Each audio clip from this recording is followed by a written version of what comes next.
Hey everyone, welcome back to the vlog. Today we're going to continue talking about social distance games and a game that you can play virtually, and today's is all about one of my favorite card games.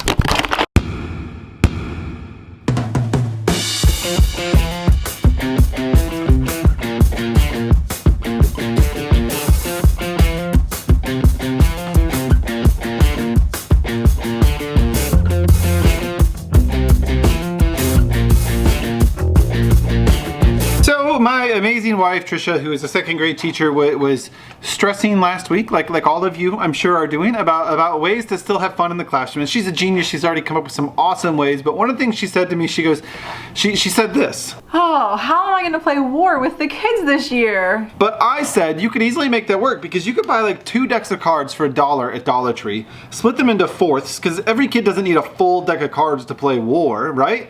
And then they'd all have their own deck of cards that was theirs. And then she said, oh yeah, good idea, but how are they going to keep score? And I stood there baffled for a second, because I wasn't sure how to solve that problem, until I thought collecting the cards isn't really what the necessary part of this. I mean, the main goal of this is to compare numbers, right? When we talk about just basic war, just compare numbers, high or low, or low or high, highest wins or lowest wins. That's the easiest way to do it. Now, you can go on TPT, you can type in war games, and you're gonna find tons of free war games. Addition, subtraction, decimals, 10 frames, all kinds of them on there.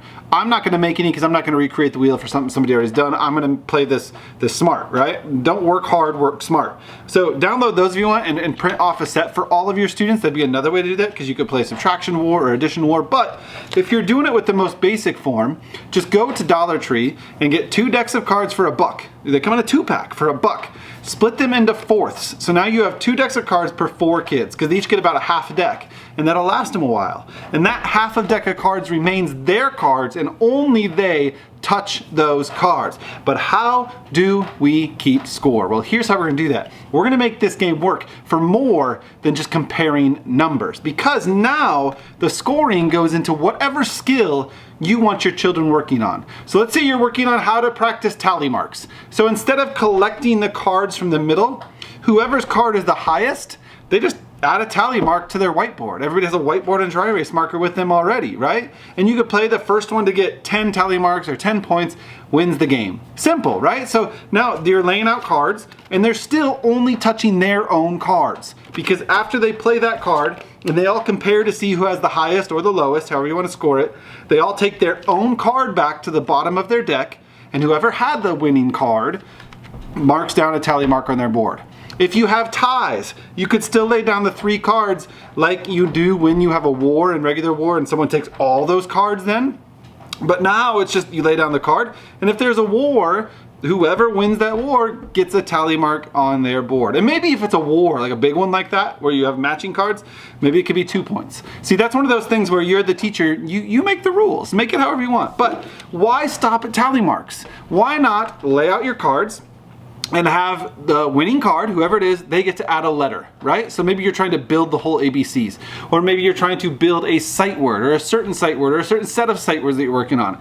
Or maybe you're working on counting by 2s. So every time they score a point and have the highest card on their whiteboard, they'll write down 2, and then 4, and then 6, whatever skill you're working on. You could easily make this work for so many things. There's one card game idea for you. So just like we talked about in the last episode of Social Distance Games with Candyland, you can still have the kids mask up. You could still have them sit across from each other. I mean, 6 feet apart might be pushing it, but you could have them away from each other. If it's better if you get the giant cards, right? Because then they could see them really well. Or just print some off yourself. So they just flip the card over, right? And they're sitting far enough away from the table from each other. They've got their mask on. You can still talk to each other. You can still play this game, because they are never, ever touching the cards that their friends had touched. They're always only using their own deck of cards.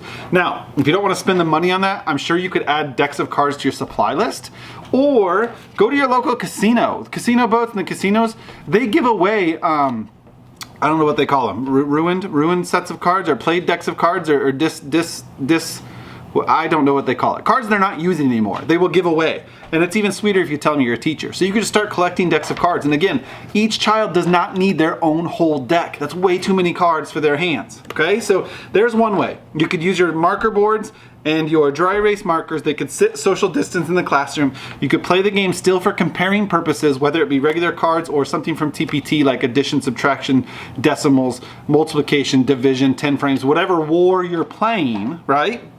And then they're just keeping score on their own individual board. So completely social distance. Now, what about the virtual or e-learning side of this? Well, we still want kids playing games at home. And it's even more fun if they can play them with you, right? So you could play War with your entire class or small group over Zoom or Google Meet or whatever it is that you use. And all you got to do is just adapt the rules so it's always student versus teacher.